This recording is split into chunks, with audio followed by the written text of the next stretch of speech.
그리고 회사들은 공동체잖아요. 그러니까 이기적인 사람은 절대 원하지 않아요. 남한테 베풀지 않은 사람은 원하더라고요. 그래가지고 특히 이런 volunteering experience 아니면 남을 위해 가지고 진짜 100%를 했던 경험을 좋아하는 것 같더라고요.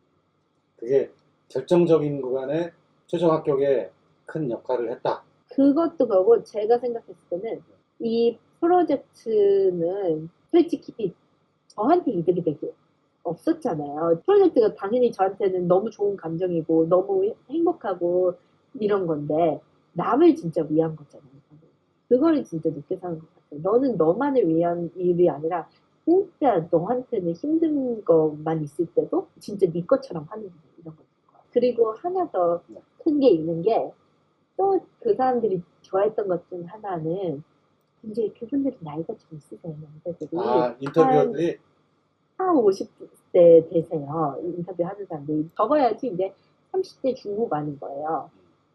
이제 본인들의 부모님이 다 그런 요양병원에 들어가 있으시고 특히 코로나 때 저희가 이거를 시작을 한 거잖아요. 아이디어랑 그렇죠. 그런 게 본인들이 못 갔던 거를 저희가 대신 가져서 이렇게 부모님들이 더 편해졌구나. 저를 데이터에서 본 거예요. 그게 두 회사의 뭐 여러 가지 임원들이 대부분 비슷한 반응을 보였어요? 제가 얘기했던 임원들 중에 4명이 그렇게 얘기를 했어요. 하는 말이 나는 못 갔다고 우리 부모님한테. 우리 부모님도 코로나 때문에 너무 힘드셨다고. 아니면 코로나 때문에 아프셨다가 돌아가셨다고. 그런데 이런 요양병원에 있을 때 이렇게라도 있었으면 너무 좋았겠다. 이런 식으로 얘기를 하시더라고요. 그 얘기를 들으면서도 참 좋은 일을 했다. 그럴만했다라는 생각이 드네요. 그래서 여기서 저는 사람들이 많이 감동을 했던 것 같아요. 해피니스 팩토리. 네. 특히 본인들이 개인적으로 누구든지 부모님이 있으신 분들은 누구든지 이게 있을 거라는 걸 알아요. 미국에서는 많이들 요양병원을 가거든요. 특히 마지막에는 호스피스나 그런 거를 가시는 분들이 많아요. 그럴 때 너 같은 애들이 진짜 변화를 주고 위함을 하면 어떨까라는 상상을 많이 하게 되는 것 같아요. 정말 지나고 나서 생각해 보면은 착한 일 그리고 이제 의미 있는 일이라입니다. 그거는 전혀 다른 인종의 지구 반대편에 있는 미국의 회사 취업 담당자들도 똑같이 느꼈네요. 당연하죠. 그리고 이게 회사만이 아니라 어디든지 이 얘기를 하면 다 그렇게 느끼더라고요. 심지어는 제가 지금 Deferred Admit로 학교 라이팅 센터 선생님이랑 에세이 플래닝을 조금 해봤어요. 어떻게 스트럭처를 해야 되고 할지. 그 선생님한테 해피니스 팩토리 얘기만 했거든요. 그랬더니 이건 무조건이라고. 이 스토리는 최고라고. 건들 거 없다고. 이대로 내도 된다고. MBA 비즈니스 스쿨 그 애플리케이션 할 때도 네, 제가 그 스토리를 하버드에서 How do you define leadership and how do you define community 뭐 이런 문제가 하나 있어요. 거기 그대로 넣을 수 있다고 하더라고요. 오케이. 그러면 그 연장선상에서 레주메나 커버레터에서 가장 강조한 점은 뭐였었어요? 저는 3가지를 강조했어요. 첫 번째는 제 스킬, 그러니까 비즈니스 아큐멘을 강조했고, 두 번째는 리더십, 그러니까 제가 어디를 가든 part of leadership이 있잖아요. 어디서 가든 내가 리더십 포지션이 아니어도 리더십으로 들어간다 이런 식으로. 에이머 같은 경우에서는 브랜드 아이덴티티랑 마켓 인포트레이션을 제가 담당하는 게 아니었지만 프레젠테이션을 만들고 그걸로 인해서 방향성을 조금 잡아줬다. 특히 비주얼리 이런 식으로 얘기를 했어요.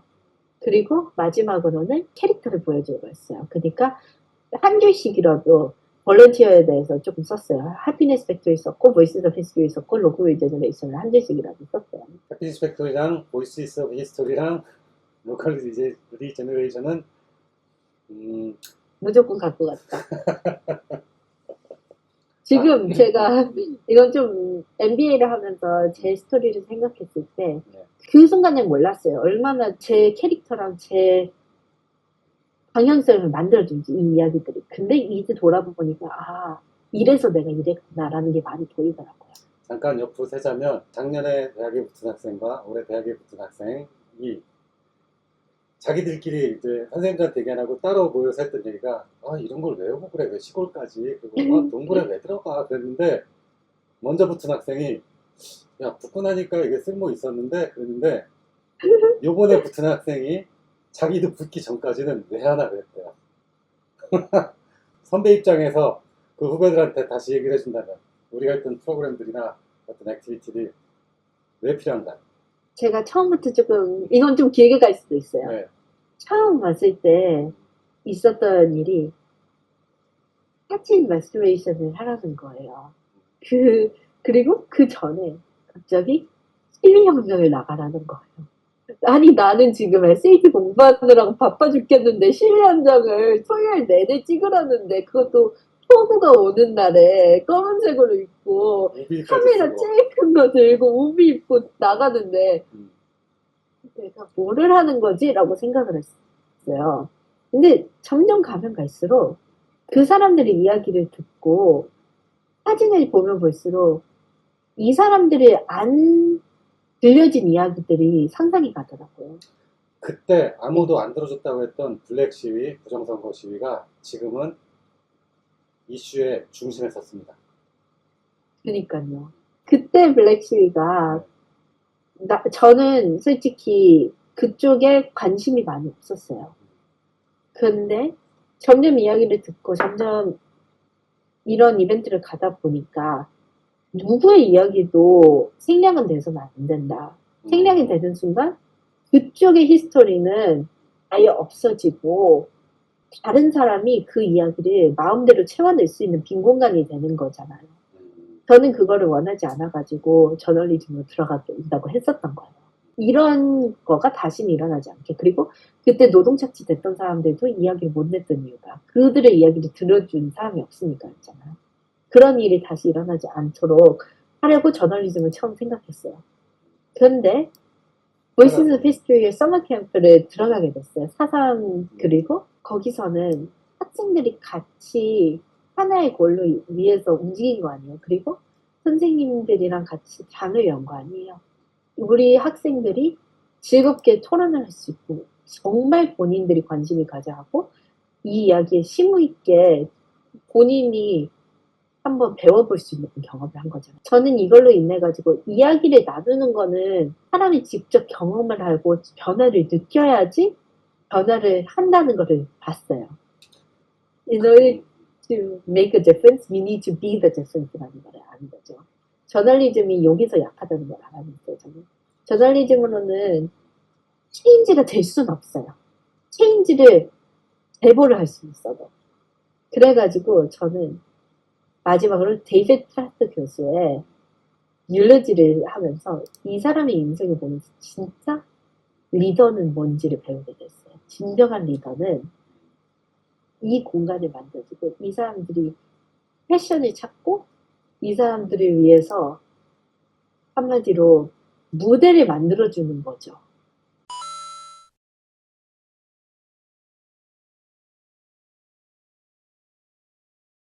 그런 사람들이 어떻게 기억되고 어떻게 인플루언스를 하는지 본인의 커뮤니티 외에서도 보고 나도 이런 사람이 되고 싶다라고 생각을 했어요. 여기서 다시 한번 그 대신해서 고맙다고 해줄 내용은 데이비드 프레스 교수님의 유올로지 작업 이후에 미국에 계신 그 교수님의 유가족들이 한국에 이제 정병훈 교수님한테 다시 연락 주셔가지고 너무도 의미 있는 일이고 감사한 일이다.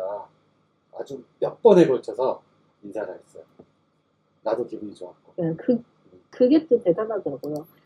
내가 만드는 변화가 조그맣더라도 좋은 거를 위한 거면 누군가는 알아가지고 누군가는 그걸로 인해서 진짜 인생이 바뀌는구나 느껴가지고 이런 조금조금한 변화를 만들고 싶은 게 목표가 될 거예요.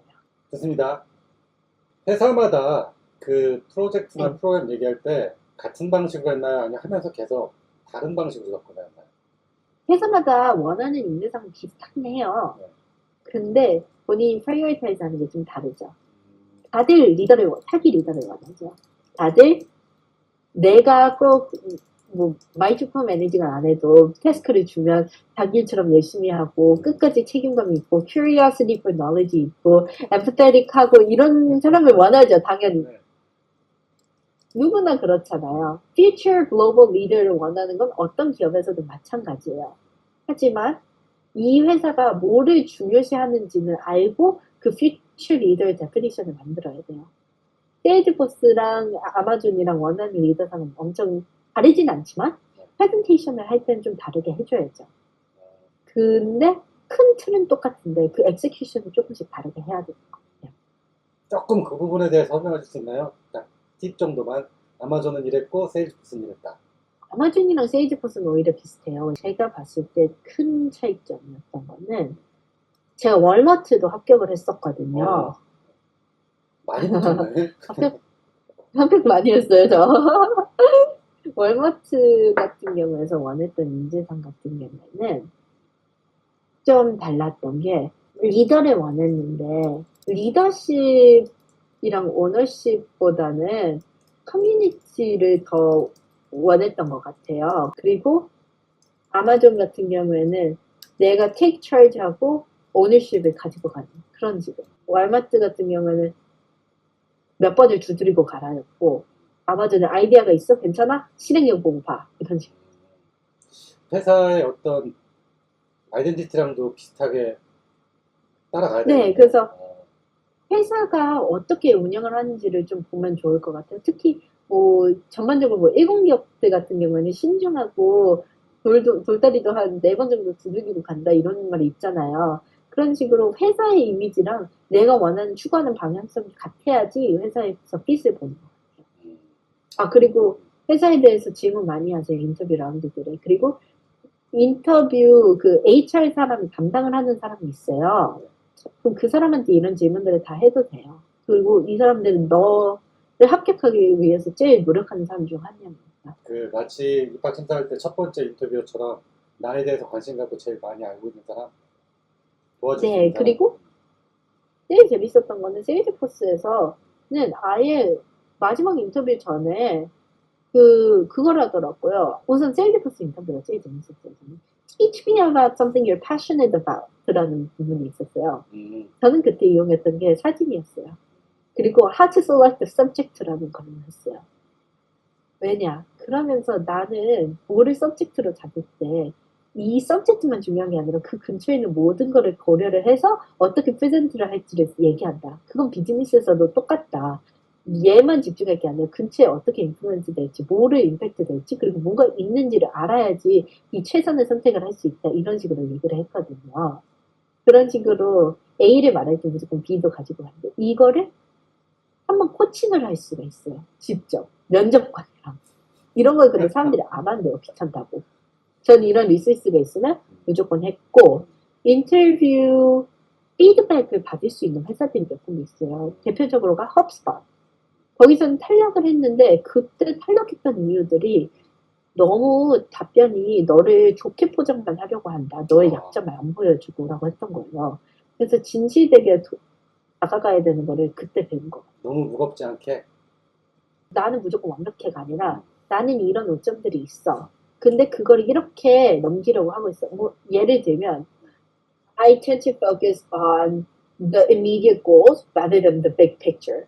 But by planning out what needs to get done and creating a flow chart, I am able to prioritize the big picture as well as the small tasks that I need to get day to day. 이런 식으로 내 단점을 얘기하는데 내가 어떻게 보완을 지금 하고 있고 어떻게 노력을 하는지까지 이런 식으로. 지금 너무 나이답지 않게 다 갖춰 있다라는 것도 오버스펙도 그리고 뭐 이렇게 약점도 없다도 몇몇 회사들은 딱 거짓말이다. 거짓말이다. 아니, 거짓말이라고 생각해요. 왜냐하면 사람은 누구나 약점이 있는데 그걸 인정을 안 하는 게 너무나도 힘든 게 이 회사들은 네가 성장을 할 수 있는지, 네가 어디까지 갈 수 있는지, 네 가능성에 지금 투자한다고 보고 있어요, 저는.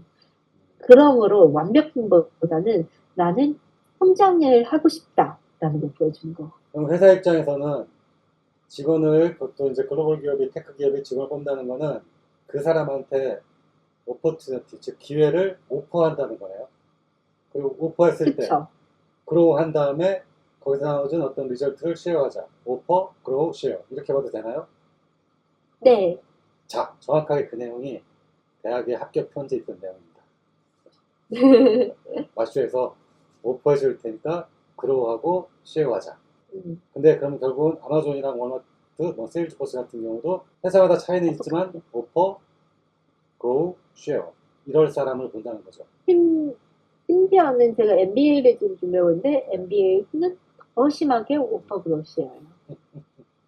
어느 단체를 갔든 오퍼 그로시어는 특히 톱 엘리트 인스티튜션에서는 없어지진 않을 거예요. 심해지면 더 심해져. 그건 공감해. 100% 공감하는 게 오퍼 그로우 쉐어는 사실 최근 생긴 개념이 아니라 1917년 초에 시작된 홀리스틱 리뷰 이전부터 똑같다고 보니까 이제 조금 가벼운 얘기로 가볍다기보다는 개인적인 얘기로 볼게요. 그 비전공자니까 네. 테크니컬 메이저가 아니었으니까 테크니컬 인터뷰에서 조금 어려웠을 것 같은데 그런 약점은 어떻게 보완했나요?